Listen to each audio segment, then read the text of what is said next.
ನಮಸ್ಕಾರ ವೀಕ್ಷಕರೇ, ವಿಶ್ವದರ್ಶನ ಡಿಜಿಟಲ್ ಕಂಟೆಂಟ್ಗೆ ತಮಗೆಲ್ಲ ಸ್ವಾಗತ. ನಾನು ನಾಗವೇಣಿ. ಕಾಂಗ್ರೆಸ್ ವಿರುದ್ಧ ಪ್ರತಿಭಟನೆ ಮಾಡಿದ ಬಿಜೆಪಿ. ಹುಬ್ಬಳ್ಳಿ ನಗರದ ಮಂಟೂರು ರಸ್ತೆಯಲ್ಲಿ ನಿರ್ಮಾಣವಾಗಿರುವ ಕರ್ನಾಟಕ ಸ್ಲಂ ಅಭಿವೃದ್ಧಿ ಮಂಡಳಿ ವತಿಯಿಂದ ಮನೆಗಳು ಬಡವರಿಗೆ ಕೊಟ್ಟಿಲ್ಲ ಎಂದು ಬಿಜೆಪಿ ಪಕ್ಷದ ಶಾಸಕರು ಹಾಗೂ ಕಾರ್ಯಕರ್ತರು ಪ್ರತಿಭಟನೆ ಮಾಡಿದ್ದರು. ನಗರದ ದುರ್ಗದ ಬೈಲ್ನಲ್ಲಿ ಕೆಲ ಗಂಟೆಗಳ ಕಾಲ ರಾಜ್ಯ ಸರ್ಕಾರದ ಮನೆ ಹಂಚಿಕೆ ಬಗ್ಗೆ ಸಾರ್ವಜನಿಕರಿಗೆ ಎಳೆಯಾಗಿ ಬಿಚ್ಚಿ ಹೇಳಿದ್ದರು. ಬಿಜೆಪಿ ಸರ್ಕಾರದಲ್ಲಿ ಮನೆಗೆ ಭೂಮಿ ಕೊಟ್ಟು ಅದನ್ನ ಪೂಜೆ ಮಾಡಿ ಕಟ್ಟಲು ನಾವು ನಮ್ಮ ಸರ್ಕಾರ ಇದ್ದಾಗ ಅನುಮತಿ ಮಾಡಿದ್ದೇವೆ.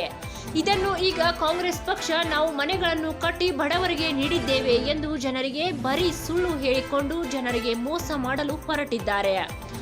ಕಾಂಗ್ರೆಸ್ನವರು ಯಾರದೋ ದುಡ್ಡು ಯಲ್ಲಮ್ಮನ ಜಾತ್ರೆ ಮಾಡಿದ್ದಾರೆ ಎಂದು ಪ್ರತಿಭಟನೆ ವೇಳೆ ಹೇಳಿದ್ದರು.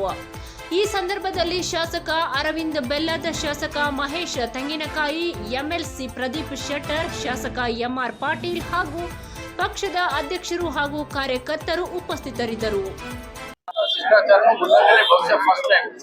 ಯಾವುದೇ ವಿಧಾನಸಭಾ ಕ್ಷೇತ್ರದಲ್ಲಿ ಕಾರ್ಯಕ್ರಮಗಳು ಅಲ್ಲಿರ್ತಕ್ಕಂಥ ಶಾಸಕರಿಗೆ ಅಧ್ಯಕ್ಷತೆಯನ್ನು ಮಾಡಬೇಕು. ಆದ್ರೆ ಇಲ್ಲಿ ಹಿಟ್ಲರ್ ರೂಲ್ ಮಾಡುವ ಮುಖಾಂತರ ಜಮೀರ್ ಅಹಮದ್ ಅವರು ಸೈಡ್ಗಿಟ್ಟ ಅಧ್ಯಕ್ಷತೆಯನ್ನು ತಾವು ಮಾಡಿಕೊಂಡ್ರು. ಇದು ಶಿಷ್ಟಾಚಾರದ ಬಹುದೊಡ್ಡದಾಗಿರ್ತಕ್ಕಂಥ ಉಲ್ಲಂಘನೆ ಇದೆ. ಯಾಕ ಮಂತ್ರಿಗಳ ಅಧ್ಯಕ್ಷತೆ ತಗೋತಾರ? ಯಾವುದೇ ಕ್ಷೇತ್ರದಲ್ಲಿ ಒಂದುಗಳಲ್ಲಿ ಹುಬ್ಬಳ್ಳಿ ಯಾವುದೇ ಕ್ಷೇತ್ರದಲ್ಲಿ ಅಲ್ಲಿ ಶಾಸಕರು ಅಧ್ಯಕ್ಷತೆ ಕಂಪಲ್ಸರಿ ಇರುತ್ತೆ.